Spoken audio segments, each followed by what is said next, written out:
कि उसको सारा चीज नॉलेज है ट्रेडिंग में, बस उसको एक्सपीरियंस नहीं है। तो स्कैल्पिंग किसके लिए है? तो क्या हुआ, आप कर तो स्कैल्पिंग ही रहे हैं, लेकिन आपका जो टाइमिंग है वो धीरे धीरे इंट्राडे की तरफ बढ़ रहा है। वहाँ पर वो स्विंग ट्रेडिंग करता है तो क्या होगा, उसका बड़ा प्रॉफिट होगा। लेकिन स्विंग ट्रेडिंग में दिक्कत क्या रहता है कि अगर आप यहाँ पर एंट्री कर लिए, आप खुद सोचिए, मान लीजिए आपके पास 1 करोड़ रुपया है, ठीक, यहाँ पर जो लॉस और प्रॉफिट दिखाता है वो भी। हेलो गाइस, कैसे हैं आप लोग? जय श्री राम। आज हमारा चैलेंज का डे 21 है और आज के इस चैलेंज वीडियो में हम बहुत ही इंपॉर्टेंट टॉपिक के ऊपर बात करने वाले हैं कि बहुत सारे लोग कंफ्यूज रहते हैं कि उनको स्कैल्पिंग करना चाहिए या इंट्राडे करना चाहिए या स्विंग ट्रेडिंग करना चाहिए। ठीक है, तो अगर आप इस वीडियो को पूरा देखते हैं, ये वीडियो ज्यादा लंबा नहीं होगा, लेकिन इस वीडियो में जो जो मैं चीज बताऊंगा, जो जो चीज आपको समझाऊंगा कि हाँ आपको ऐसे करना चाहिए, अगर आपके पास इतना कैपिटल है, आपको कितना कैपिटल से कौन सा ट्रेडिंग करना चाहिए, ये सारा चीज बताऊंगा। अगर आपको ट्रेडिंग में ये सारा नॉलेज जानना है तो इस वीडियो को पूरा देखिए, आपको सब कुछ पता चल जाएगा। क्योंकि इसमें मैं खुद अपना एक एक्सपीरियंस शेयर करूंगा, अपना अनुभव शेयर करूंगा कि मैं कब स्टार्ट किया था ये तीनों चीज में से। सबसे पहले मैं क्या स्टार्ट किया, उसके बाद क्या, और उसके बाद क्या, और उसके पीछे का लॉजिक क्या था वही बताऊंगा। सबसे पहले बात करते हैं स्कैल्पिंग के बारे में कि स्कैल्पिंग कौन कर सकता है। ठीक, तो अगर आपके पास छोटा कैपिटल है, छोटा कैपिटल कहने से मतलब है मेरा कि अगर आप इंडियन मार्केट में ट्रेड कर रहे हैं तो 10,000 से आप ट्रेडिंग नहीं कर पाइएगा। ठीक, अगर आप 10,000 से इंडियन मार्केट में ट्रेडिंग करने के लिए ला रहे हैं तो आपका पूरा का पूरा रुपया खत्म होने वाला है, ये आप मेरे से पहले ही समझ लीजिए। क्योंकि 10,000 से आप ट्रेडिंग करिएगा, सबसे पहली बात आपको एक लॉट, अगर आपको निफ्टी में अभी 75 क्वांटिटी हो गया है एक लॉट के अंदर, तो अगर आप एक्सपायरी के बाद अगले दिन अगर एक लॉट खरीदना चाहेंगे तो 10,000 के अंदर खरीदाएगा ही नहीं। वो एक लॉट खरीदने के लिए ही आपको कम से कम 15-20 हजार रुपए की आवश्यकता होगी, कभी कभी आपको 25,000 का भी आवश्यकता होगी। ठीक है, तो अगर आपके पास 10,000 रुपए है तो सबसे पहला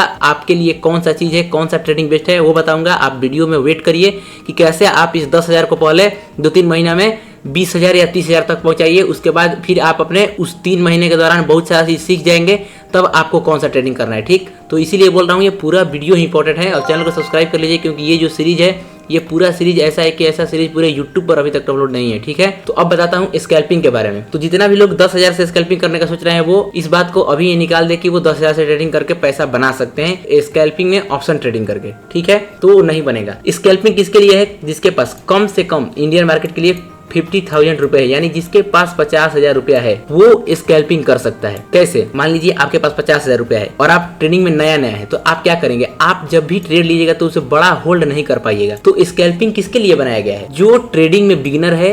बिगिनर कहने का मतलब ये नहीं कि जिसको कुछ नहीं आता है, वो नहीं। जब मैं यहाँ पर बिगिनर बोल रहा हूँ इसका मतलब कि उसको सारा चीज नॉलेज है ट्रेडिंग में, बस उसको एक्सपीरियंस नहीं है। अभी वो ट्रेड करने को सीख रहा है, जैसे कि एक ट्रेड में एंटर किया, प्रॉफिट दिख रहा है तो इमोशन उसका कैसा दिख रहा है। क्योंकि जब नया नया आपके साथ भी ऐसा होता है कि जब आप शुरू में ट्रेड किए होंगे तो जैसे ही प्रॉफिट दिखता है मन करता है कि तुरंत उसे बुक कर लूं। लेकिन यही जो इमोशन है वो इमोशन डेवलप करने के लिए कि अगर प्रॉफिट दिख भी रहा है तो नहीं, हम वेट करेंगे पूरा रिस्क मैनेजमेंट के साथ, हमारा जितना रिवार्ड सेट है उतना वेट करेंगे। तो ये ऐसे ही नहीं आता है कि आप आज ट्रेडिंग स्टार्ट किए और आज ही आपके ये सारा चीज आ जाएगा। आप पहले ट्रेडिंग के बारे में जितना भी नॉलेज लिए होंगे वो सब नॉलेज काम आएगा ट्रेड लेने से पहले। लेकिन जो ये इमोशन है, जब मार्केट में प्रॉफिट दिखने लगता है उस समय जो इमोशन है वो ट्रेड लेते समय आपको टाइम के साथ आएगा। जैसे मान लीजिए आपको 6 मंथ या 8 मंथ ट्रेडिंग करते हुए हो गया, आप प्रॉफिट लॉस किए और ओवरऑल प्रॉफिट में है, तब आपको उसके बाद होल्डिंग करना है, यानी इंट्राडे की तरफ जाना है। तो स्कैल्पिंग किसके लिए है? जिसके पास अभी छोटा कैपिटल है, यानी 50,000 का कैपिटल है या उससे ज्यादा है, तो स्कैल्पिंग उनके लिए है जो कि बिगिनर्स है। ठीक, छोटा कैपिटल है, बिगिनर्स है। और क्यों स्कैल्पिंग करते हैं वो लोग? ताकि वो धीरे धीरे अपना ट्रेडिंग में मोटिवेशन बढ़ाए, धीरे धीरे अपना प्रॉफिट करके थोड़ा वो अपना माइंड को बिल्डअप करें कि हाँ ऐसे ट्रेडिंग होता है, ऐसे जब प्रॉफिट होता है तो हमें थोड़ा रुकना भी होता है। स्कैल्पिंग के साथ साथ वो क्या करते हैं, जैसे आप शुरू में ट्रेड करिएगा, जब आप फर्स्ट ट्रेड किए होंगे तो आप वेट याद करिए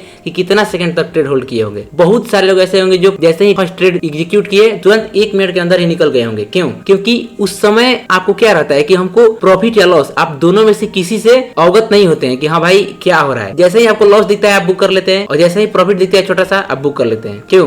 क्योंकि आपको वो चीज नया लगता है, वो देख कर कैसे आपका इमोशन काम कर रहा है उसके ऊपर आपका कंट्रोल नहीं है। ठीक, तो यही कंट्रोल कैसे डेवलप होता है? जब आप स्कैल्पिंग करते करते थोड़ा स्कैल्पिंग में अपना जब टाइम देने लगता है, जैसे कि शुरू में आप मार्केट में जैसे ही ट्रेड एग्जीक्यूट किए 1-2 मिनट तक होल्ड कर रहे हैं, फिर आप 5 मिनट तक ले गए, उसी होल्डिंग को आप 15 मिनट तक ले गए, तो क्या हुआ, आप कर तो स्कैल्पिंग ही रहे हैं, लेकिन आपका जो टाइमिंग है वो धीरे धीरे इंट्राडे की तरफ बढ़ रहा है। ठीक है, तो ऐसे होता है। जो शुरू में बिगिनर होते हैं वो क्या करते हैं, वो स्कैल्पिंग करते हैं, लेकिन वो भी पूरे रिस्क रिवार्ड पूरे अच्छे तरीके से ट्रेडिंग में स्कैल्पिंग करते हैं। और क्यों करते हैं वो समझा दिया। अब जब आप स्कैल्पिंग करते करते थोड़ा देर ट्रेड को होल्ड करने लगेगा तो वही ट्रेड आपका क्या हो जाएगा, इंट्राडे में। अब इंट्राडे ट्रेड क्या होता है, बहुत सारे लोग समझते हैं कि जैसे मार्केट खुला उस समय हम ट्रेड में एंट्री किए और मार्केट बंद होने के कुछ देर पहले ट्रेड से एग्जिट किए। एक ये भी इंट्राडे है। और इंट्राडे ये भी है कि मार्केट में आप एक ट्रेड लिए और उसे क्या किए, 1-2 घंटे तक हम क्या किए, उसको होल्ड किए। 1-2 घंटे 3 घंटे मार्केट के हाफ आवर या मार्केट में हम 2 बजे तक होल्ड करते हैं। तो ये मोमेंटम के अनुसार होता है कि मान लीजिए हम यहाँ पर ट्रेड में एंट्री लिए हैं, हमारा यहाँ पर एसएल है और मार्केट यहाँ पर गया है और ऐसे ऐसे मूव कर रहा है और ये पूरा हमारा जो टाइम है कितना हो गया है, 1 आवर प्लस हो गया है या 2 आवर प्लस हो गया है। तो जब हम मार्केट में आधा घंटा, 1 घंटा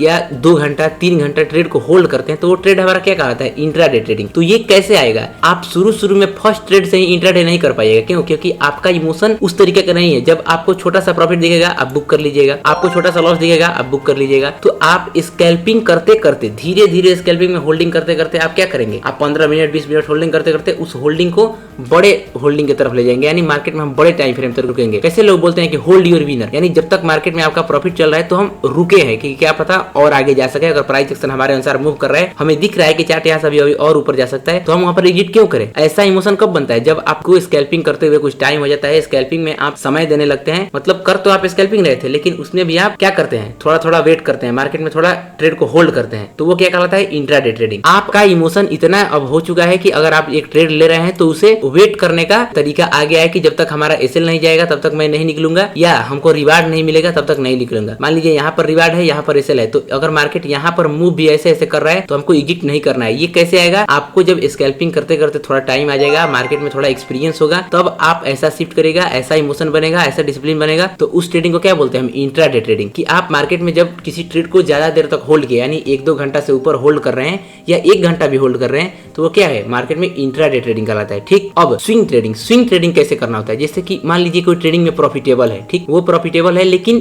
कभी कभी मार्केट में ऐसा ट्रेंड आता है, जैसे अभी जिस टाइम पर मैं वीडियो रिकॉर्ड कर रहा हूँ तो पूरा मार्केट में एकदम सेलिंग का सिनेरियो बना हुआ है, निगेटिव सिनेरियो बना हुआ है। यानी कि अगर कोई सही से प्राइस एक्शन देखकर रेजिस्टेंस पर मान लीजिए मार्केट पहुंचा, वहां पर सेलिंग कैंडल दिखा रहा है और वहां पर वो कोई फ्यूचर में शॉर्ट करता है, निफ्टी में या बैंक निफ्टी में या कोई भी चार्ट में, अगर वो फ्यूचर को शॉर्ट करता है या वहां पर वो स्विंग ट्रेडिंग करता है तो क्या होगा, उसका बड़ा प्रॉफिट होगा। लेकिन स्विंग ट्रेडिंग में दिक्कत क्या रहता है कि अगर आप यहाँ पर एंट्री कर लिए तो आपको 4-5 दिन तक होल्ड करना होता है। तो अगर आपको स्विंग ट्रेडिंग करना है तो आपके पास 2 तरीके का कैपिटल होना चाहिए, एक आपको रेगुलर ट्रेडिंग करने का और एक स्विंग ट्रेडिंग का। तो ये कैसे आएगा, जब आपको ट्रेडिंग में थोड़ा टाइम हो जाएगा। मान लीजिए आप शुरू में आए तो आप शुरू में भी स्विंग ट्रेडिंग कर सकते हैं, लेकिन अगर आप स्विंग ट्रेडिंग के लिए रुपया लगा देंगे तो आपका क्या होगा, उसमें आपका पैसा, मान लीजिए आपके पास 50,000 है और आप उसमें से 30,000 लगा दिए, ठीक, तो अब 20,000 से तो ऑप्शन ट्रेडिंग नहीं कर पाइएगा। तो वो 30,000 में से जब तक आपका रिस्क या रिवार्ड में से कोई एक चीज मार्केट टच नहीं करेगा तो आप नहीं निकल पाइएगा, आपका रुपया वहीं पर रहेगा, आपको दिखेगा प्रॉफिट लॉस। तो स्विंग ट्रेडिंग में यह है कि आपके पास मान लीजिए ज्यादा पैसा हो गया, 5-10 लाख आपके पास रुपया हो गया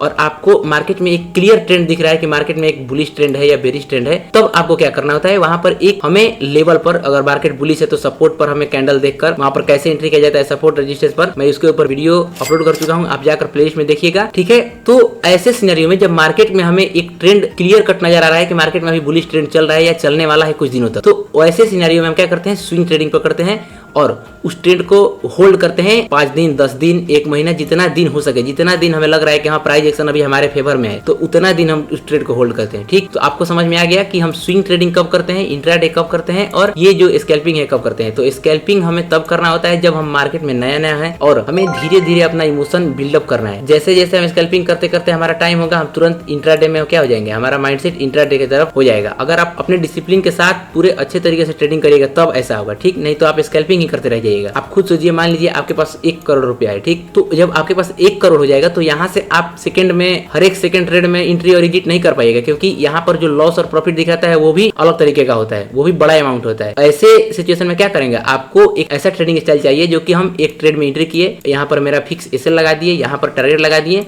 और हम वेट किए, तो एक ऐसा हो जाएगा इंट्राडे ट्रेडिंग, स्विंग ट्रेडिंग। ठीक, तो बड़े अमाउंट से लोग हमेशा स्विंग ट्रेडिंग करते हैं, इंट्राडे ट्रेडिंग करते हैं। स्कैल्पिंग कब करते हैं, जब अमाउंट छोटा हो।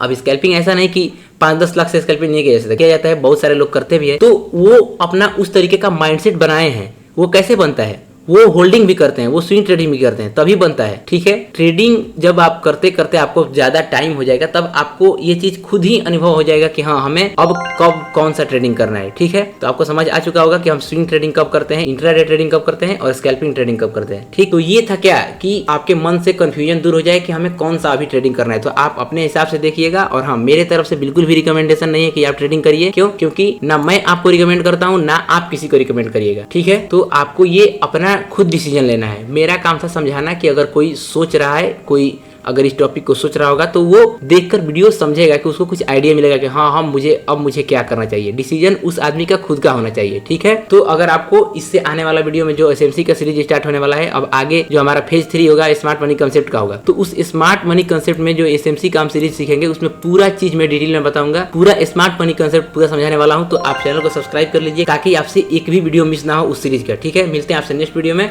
तब तक के लिए जय श्री राम।